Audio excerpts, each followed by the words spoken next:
Minasan, konnichiwa. Balik lagi di channel Mimin. Apa kabarnya kalian semua? Semoga kabarnya baik-baik saja. Video kali ini Mimin bakalan nerusin alur cerita anime yang berjudul Oshinoko, episode ke-9-nya. Buat kalian yang belum nonton episode sebelumnya disarankan untuk menonton terlebih dahulu. Linknya ada di deskripsi video ini. Oke, tanpa berlama-lama lagi langsung saja ke video intinya. Audio Jungle. Di episode sebelumnya kita diperlihatkan dengan lanjutan daripada si Akane yang sukses menjadi Ai Hoshino. Nampak berkat aktingnya yang sangat menjiwai si Ai Hoshino, membuat si Aqua ketahuan kalau dia memang menyukai wanita yang mirip si Ai.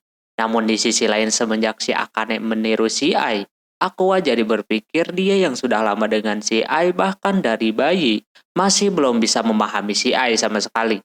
Bahkan bingung juga dia itu anaknya atau fansnya. Dia udah nyaman mengikuti umur dia sekarang dan lupa kalau Aqua itu reinkarnasi. Di adegan terakhir film Aqua yang dia mainkan membuat banyak orang terkejut. Aqua tanpa diduga melakukan kisah kepada si Akane. Hal tersebut membuat filmnya itu banyak dibicarakan. Setelah filmnya selesai, mereka melakukan pesta buat merayakan keberhasilannya. Di sana teman-temannya menanyakan tentang hubungan Akane dan Aqua setelah kisah itu. Nampak belum tahu pasti bakalan gimana selanjutnya. Sebenarnya teman-temannya sudah mendukung banget kalau Aqua dan Akane itu pacaran. Namun setelah ngobrol empat mata, nampak si Aqua tidak minat kalau beneran pacaran sama si Akane. Akane merasakan kalau Aqua kagak tertarik. Alhasil Aqua nganggep dia pacar itu hanya sekedar pekerjaannya saja. Namun jujur Aqua sangat suka si Akane sebagai aktor, dia senang dibilang kayak gitu. Sepulangnya dari sana ada hal mengejutkan lain. Kalau Mem itu mempunyai mimpi menjadi seorang idol. Karena dia pernah gagal, alhasil dia mengurungkan niatnya dan menjadi seorang konten kreator. Nah, disinilah Aqua menawarkan dirinya untuk masuk ke agensinya, biar bisa bergabung dengan grup idola Bikomachi yang baru. Lantas dia merasa ada harapan buat mewujudkan mimpinya. Animenya kini dilanjutkan kembali.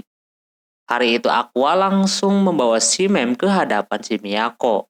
Aqua sudah cocok menjadi seorang perekrut. Di sana si Miyako mencoba melihat bakat si Mem ini yang mana dia udah mempunyai subscriber sebanyak 370.000 dan 630.000 pengikut TikTok. Miyako kagak nyangka kalau dia punya minat jadi seorang idol. Miyako terlebih dahulu menanyakan apakah si Mem punya agensi. Dia punya namun cuma ngurus bisnis saja. Selebihnya dia terserah mau kerja di mana juga. Terus Miyako juga merasa ada yang aneh dengan Mem. Katanya dia seperti menyembunyikan sesuatu, terlihat di wajahnya. Katanya si Mem ini memalsukan umur dia. Lantas Mem langsung panik si Miyako menyadarinya. Ngakunya dia masih umur 18 tahun. Di sana Mem beritahu umur dia yang asli kepada si Miyako. Nampak dia terkejut lalu marah-marah karena memalsukannya terlalu banyak. Aqua juga penasaran gitu kan umurnya berapa. Ternyata tahun ini dia mau menginjak 25 tahun. Ngakunya 18. Berarti 7 tahunan Jer diturunin. Dia syuting jadi seorang anak SMA di umur 25. Emang beda ini orang. Dia merasa emang udah kagak ada harapan jadi idol lagi. Tapi kata si Miyako wajar saja jadi public figure menyembunyikan umurnya kayak begitu. Tentu Mem mempunyai alasan kenapa dia menyembunyikan umurnya. Di keluarganya si Mem ini mempunyai dua adik. Awalnya dia kagak mau mengejar mimpinya, tapi karena berkat dukungan dari ibunya dia mengikuti perkataan ibunya. Mem mengikuti audisi idol gitu dan keterima tuh di agensi yang terkenal. Nah kira-kira pas SMA kelas 3 ibunya sakit.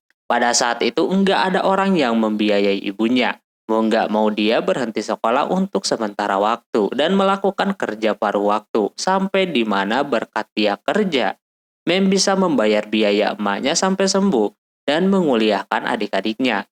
Secara tidak sadar gitu kan umurnya udah 23 tahun. Jadi mau sekolah dan mimpinya jadi idol pun harus pupus. Rata-rata idol menerima orang itu di bawah dari 20 tahun. Terus dia mencoba menjadi seorang YouTuber. Karena dia terakhir itu sekolah SMA belum selesai juga, dia ngakunya jadi anak SMA sampai sekarang. Mem merasa udah kagak ada harapan lagi dengan umur dia yang asli. Tak lama si Ruby datang kalau umur bukanlah halangan menjadi seorang idol. Ruby nampak senang ketika bertemu dengan Mem. Harimakaana yang berada di sana pun meminta si Miyako untuk menerima si Mem ini. Miyako sih terserah yang lain, dia menerima si Mem. Di sana si Aqua meminta Kana untuk menjaga adiknya dan juga Mem.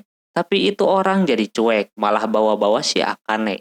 Ditambah Aqua disebut buaya darat. Mereka bertiga bakalan makan bersama habis ini.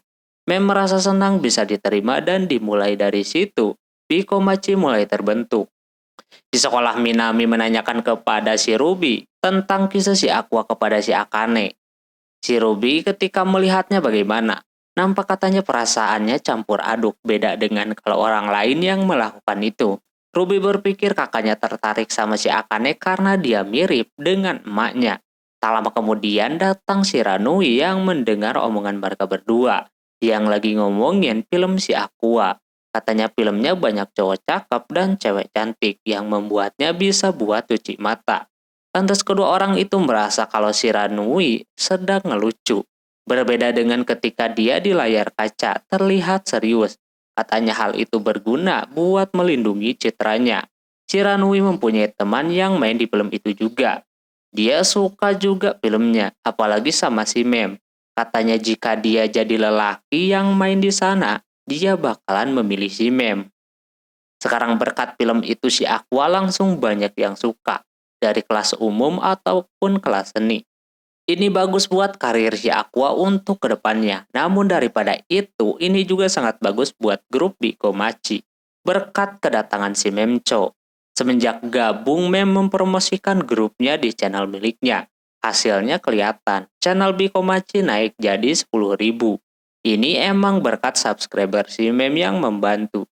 Kata Ruby udah semakin nyata kalau mereka itu grup idol beneran. Sekarang tinggal melakukan yang namanya menyanyi dan mempunyai lagu. Katakanlah si Miyako sedang mencari orang dari kenalannya untuk membuat lagu. Tapi karena sudah menggebu-gebu, gimana kalau menyanyikan lagu Bikomachi yang dulu? Lantas Ruby baru kepikiran, padahal dari dulu Bikomachi udah punya lagu sendiri. Sekarang yang paling terpenting Mem mengajak mereka untuk berlatih menari saja, daripada diem ya kan.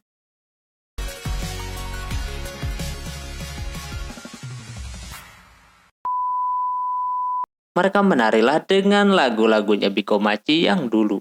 Kira-kira kurang lebih ada 30 lagu. Sesudahnya nampak Harimakaana kecapean. Nari sebanyak itu. Dia kagak mungkin hafal koreografi sebanyak itu. Dia udah kayak wibu lokal yang harus mengingat semua gerakan dan bingung juga. Kenapa dia mau jadi idol? Tak lama ada Aqua memberinya minum sambil mengatakan, Kerja bagus. pas mau diambil, dia keinget scan kisah itu. Alhasil dia marah-marah kagak jelas. Tentu si Aqua aneh. Akhir-akhir ini si Kana sering marah-marah kayak gitu. Aqua kalau digituin terus, dia bisa sakit hati juga. Alhasil dia pergi. Pas pergi, baru dah dia nyariin. Kan gaji ya. Setelahnya Aqua menemui Kaburagi untuk mengetahui cerita tentang si Ai Hoshino. Katanya ini udah seperti menggali kuburan kalau diceritain. Kaburagi bingung Aqua ini siapa. Aqua tetap bilang kalau dia fans beratnya. Sungguh diriku tidak mengerti dengan omongan si Kaburagi di sini. Kalau yang ngerti bisa komen di bawah ya. Pokoknya dia menceritakan pada saat itu si Ai diajakin kerja bareng sama Kaburagi. Saat itu Ai masih kagak mementingkan penampilan dan juga tidak berbaur dengan yang lain. Sudah itu Ai makin tertarik sama dunia hiburan. Jadi si Ai diajakin lagi ke tempat teater gitu. Yang mana itu tempatnya sama dengan tempat si Akane sekarang, yaitu Lalalai. Nah dari situ dia mengenal seseorang. Walaupun dia kagak tahu lakinya siapa, tapi semenjak saat itu penampilannya jadi berubah dan terlihat lebih dewasa gitu. Kaburagi bakalan bantu Aqua buat tahu lebih banyak dengan mengajaknya ke tempat teater tersebut dan bertemu dengan produsernya. Aqua bingung kenapa si Kaburagi mau melakukan sampai segitunya kepadanya. Padahal Aqua cuma orang biasa yang kagak punya penghargaan sama sekali. Dia melihat kalau dunia hiburan itu ibaratnya ajang balas budi, di mana Aqua udah melakukan hal yang dia inginkan, kini Kaburagi juga harus memberikan hal yang setimpal. Kira-kira begitu mungkin ya. Dia melihat potensi Akane, terus Mem juga sangat bagus. Dia juga mau melakukan hal yang sama seperti si Aqua, yaitu balas budi. Dia tahu kalau Mem ikut ke agensi si Aqua dan bergabung dengan grup Bikomachi. Katanya semakin menarik gitu kan. Ternyata Kaburagi memberikan kesempatan kepada Mem dan kawan-kawan untuk tampil di GIF, yang mana Kaburagi punya koneksi sama yang punya acara, jadi Bikomachi bisa tampil di sana. Namun Arimakana merasa kagak mungkin gitu. Pasti pendatang baru macam mereka bisa tidak dihargai. Si Ruby sih mau-mau aja, kagak peduli apapun, ini kesempatan besar buat mereka manggung di panggung segede itu. Lagian udah dikasih kesempatan juga ya kan mereka buat tampil daripada enggak melakukannya sama sekali. Mereka masih beruntung diundang. Karena akhirnya membuka pikirannya, dia jadi setuju. Nah selanjutnya mereka harus memilih siapa yang akan menjadi center. Katakanlah siapa saja bisa, agak penting juga. Namun kata mereka berdua, sangat penting yang mana center itu untuk orang-orang yang jago nari, jago nyanyinya, dan juga kawaii. Pokoknya jadi pusat perhatiannya itu ada di center. Jadi karena ngomong aja siapa yang mau. Nah kelihatan itu orang berdua pada mau. Cuma pada sungkan gitu kelihatannya sampai akhirnya ribut deh. Alhasil mereka bakalan membuktikan dengan karaoke siapa yang paling bagus berarti bakalan jadi center. Sebenarnya Kana berpengalaman karena dia dari kecil pernah nyanyi Senam Paprika Hijau. Tapi itu kan udah lama. Mungkin kalau dia beneran jadi center, kagak bakalan ada orang yang suka sama dia. Grupnya bakalan kagak naik-naik nantinya, kagak bakalan narik penonton. Terbukti dia kerja dimanapun, syuting dimanapun, selalu hasilnya gagal. Terakhir main film juga itu rugi katanya. Yang cocok jadi center itu orangnya yang kawaii, polos, dan lain-lain. Bukan sini seperti si Kana.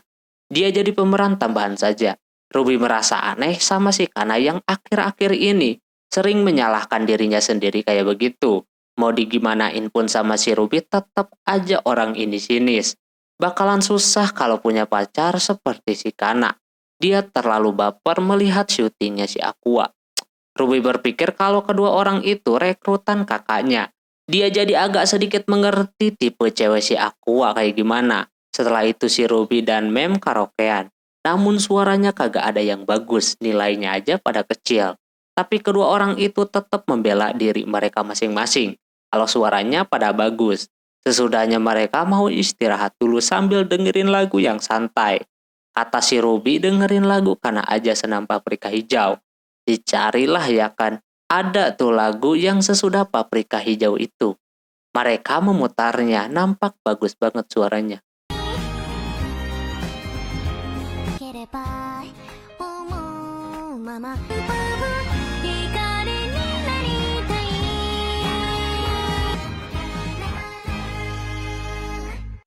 Setelah mendengarkan, mereka kagak percaya si Kana mempunyai suara yang bagus.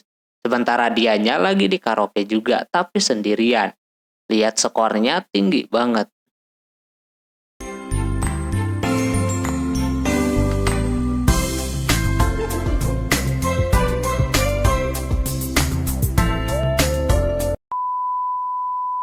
Oke, mungkin segitu dulu untuk episode kali ini. Mohon maaf bila ada kesalahan dalam penyebutan nama, tempat, atau yang lainnya. Dan sampai jumpa di episode selanjutnya. Jabatan nih. Bye-bye.